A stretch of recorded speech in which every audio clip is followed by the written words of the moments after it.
আল্লাহ তাআলার হুকুমের পালনের মধ্যে সফলতা।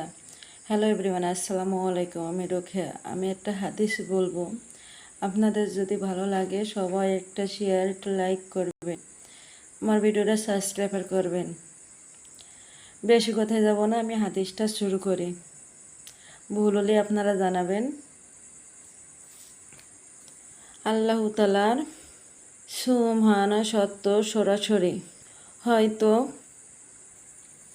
ফায়দা হাসিল করার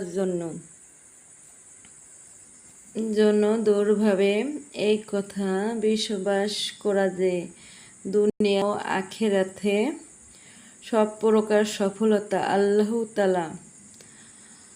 তাআলা যাবতীয়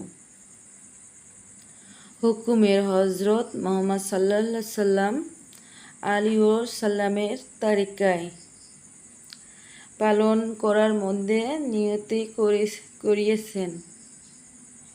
আমরা আল্লাহ তাআলার কয়জন আল্লাহ তাআলার মানি? আমরা কোন আল্লাহ তাআলার যে হুকুম আমরা কোনোদিন মানি?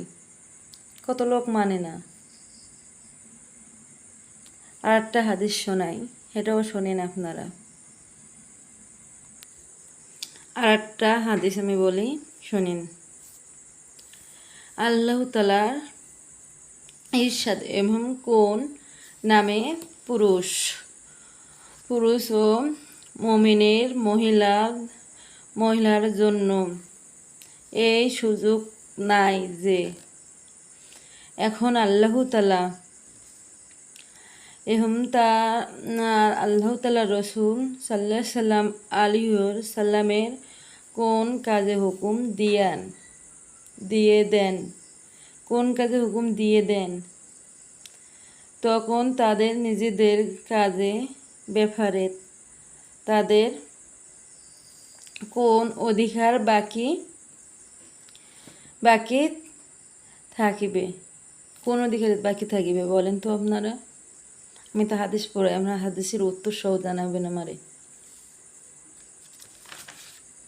হয়তো কবে হাদিসের কোনো মাথা নাই, গোড়া নাই, কি পড়ে পাগলের নাম।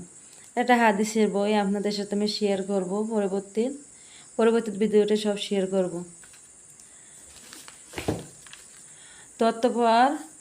তৎপর ইহার তালিকা থাকবে না যে সেই কাজ করিবে যা বাকি না, এবং কাজ করা জরুরি। আর যে ব্যক্তি আল্লাহ তাআলার এবং তাআলার রাসূলের সাল্লাল্লাহু আলাইহি সাল্লামের